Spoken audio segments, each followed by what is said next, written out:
BSL-2 containment chamber. This is a validation process to prove whether things work or not.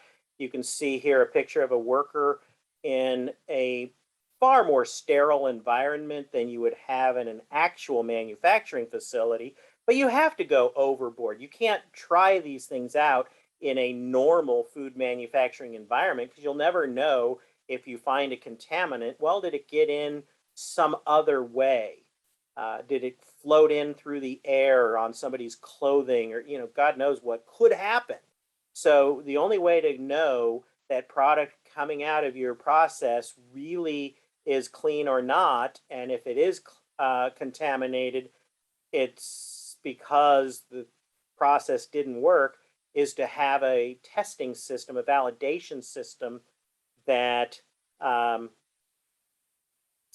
is in a very sterile environment that you can use to evaluate.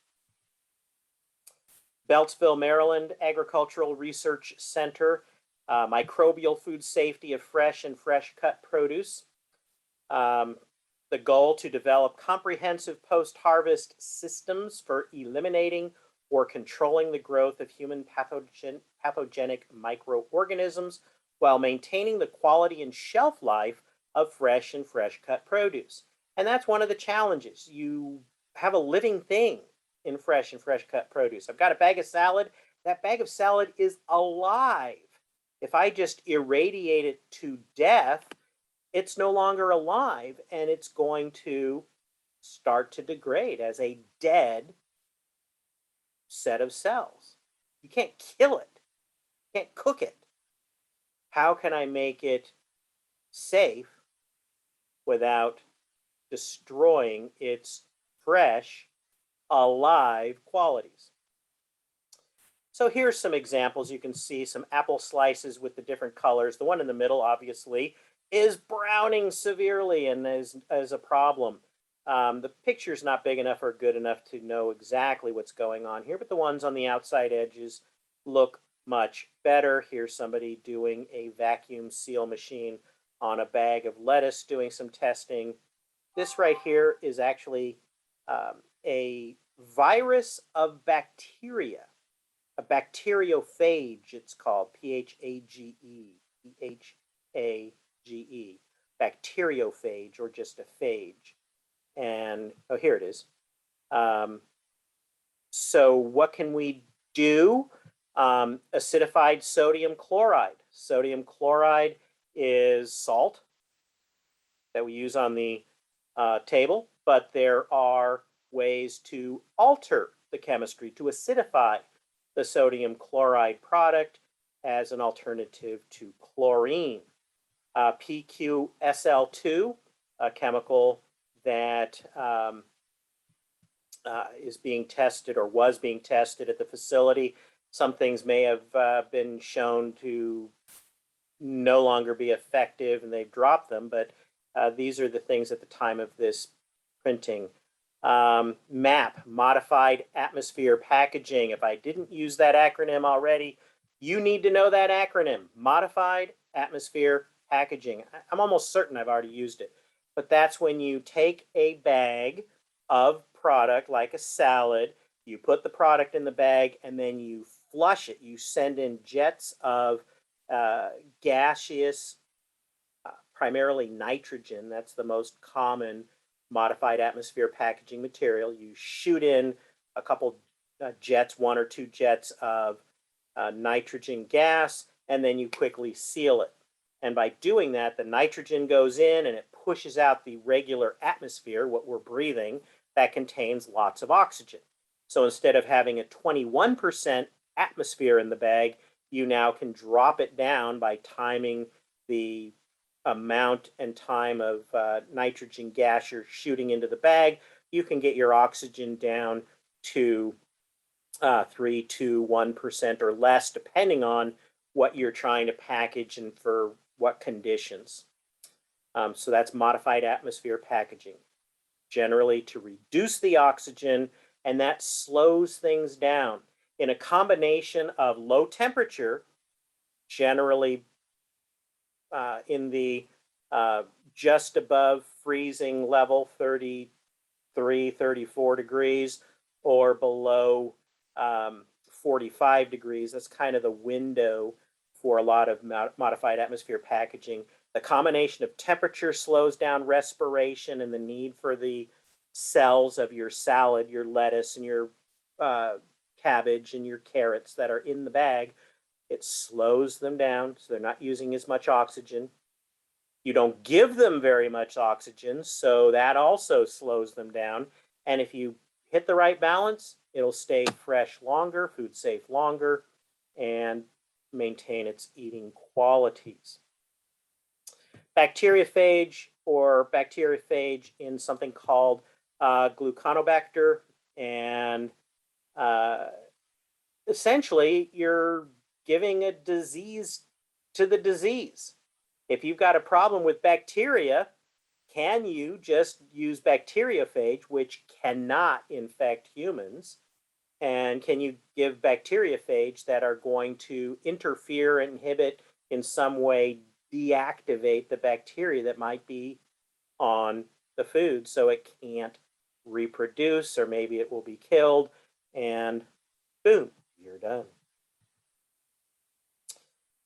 Another one, development of new and improved systems to enhance food safety inspection and sanitation.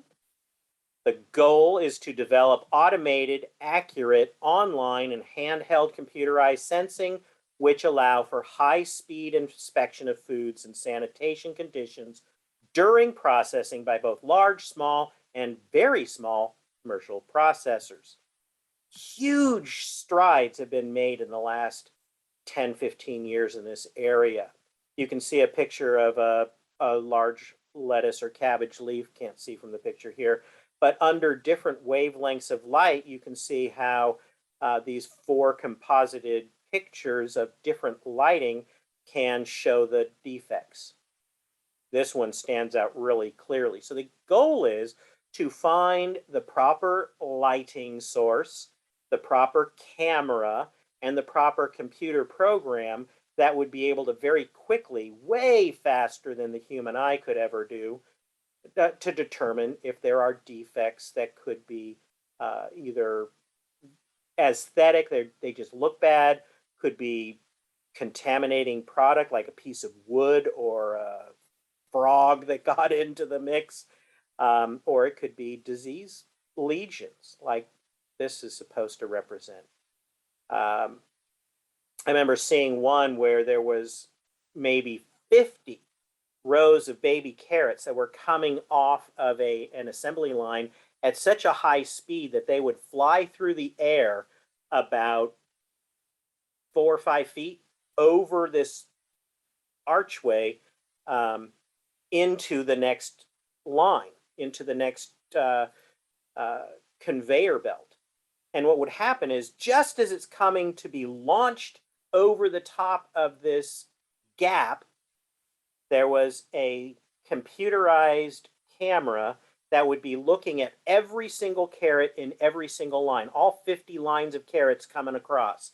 And it would be taking pictures and analyzing the carrot. If the carrot didn't meet the criteria for the quality purposes, it would signal that line to have a blast of air. So there were 50 small jets, and it would just be a little puff of air. So as the carrot goes flying across the line, if there's no jet of air, it goes flying across and lands in the baby carrot line to go get packaged as a baby carrot. If there's damage or problem, the jet will just send a little downward. The carrot hits that jet of air that poofs on it. It kicks it down just a little bit, and there's a wedge, a stainless steel wedge. All of the good carrots go on the top of the wedge. All of the bad carrots hit the bottom of the wedge and get shoved down into a lower conveyor. And then it goes for further processing to either go into juice or throw it away. So it gets further processed to remove things. That's just a couple of examples. There's all kinds of computer sensors out there Some are being used to do weeding or thinning of lettuce, all using computers, optical sensors, and some kind of air or mechanical device to do the work. Kick that product out, kill the weed, whatever. Microbial ecology and safety of conventional and organically grown produce. The goal is to determine the mechanisms and extent to which in-field microbial contamination can occur and persist both on organic and conventional grown produce.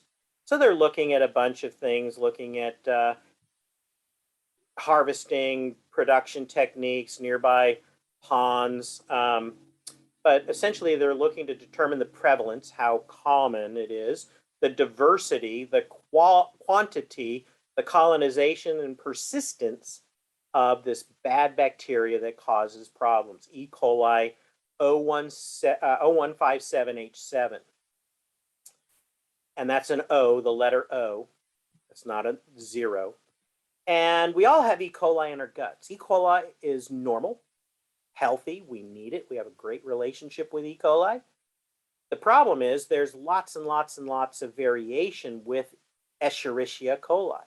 There are good ones and bad ones. Some we get along with fine, some we don't. You go to a foreign country and you might get sick. You might have diarrhea, vomiting, and everybody who lives there, they're fine. Well, you might get contaminated with an E. coli strain that you're not used to. Your body doesn't handle well.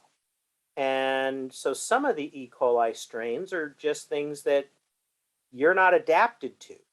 But what's the worst that's going to happen? You might get stomach flu type symptoms, diarrhea and vomiting. It's not lethal unless you are already extremely at risk or sick. But there are some E. coli strains that are quite dangerous. They're not strains that should be in our stomachs. Nobody is going to be happy about it.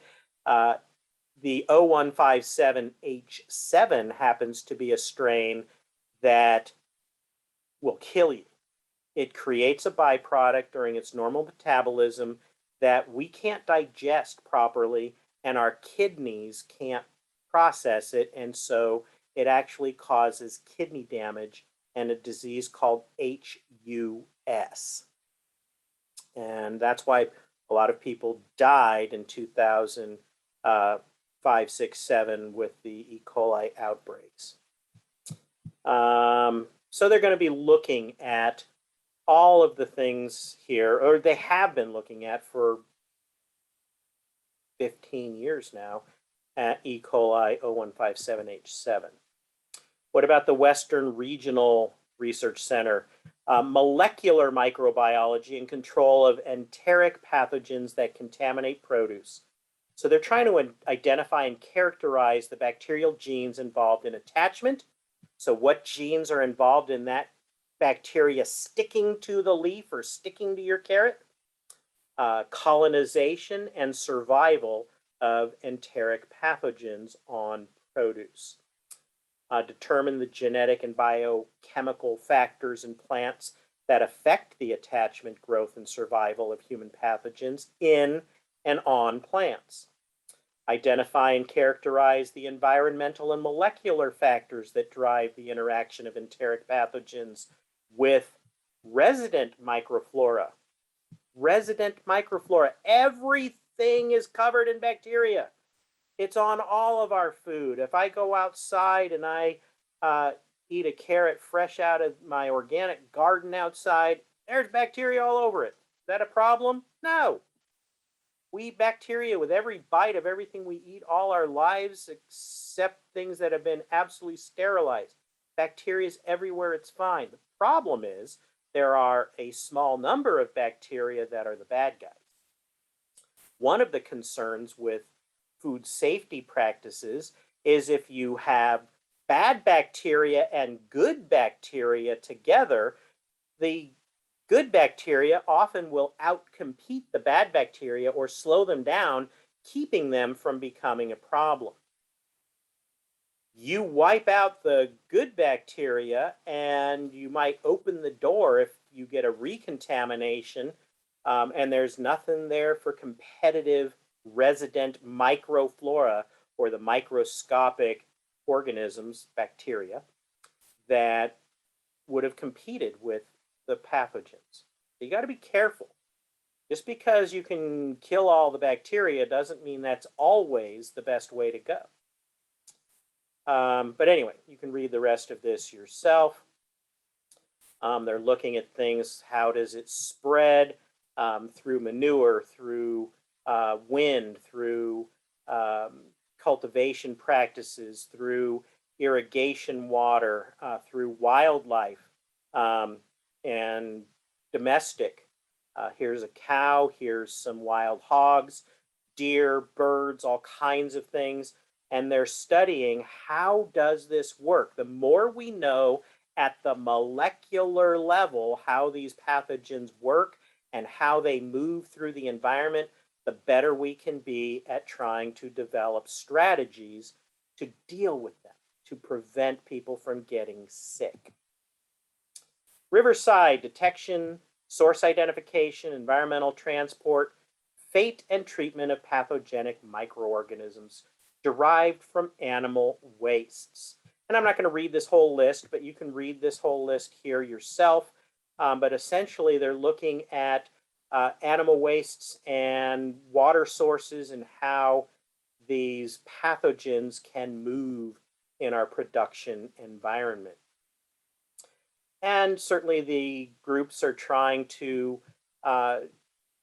draft documents that would put together these quantitative risk assessments, putting numbers on the risk assessments as you're evaluating food safety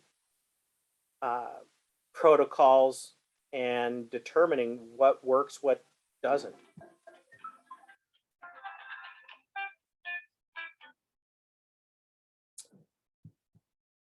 I have to call David right back.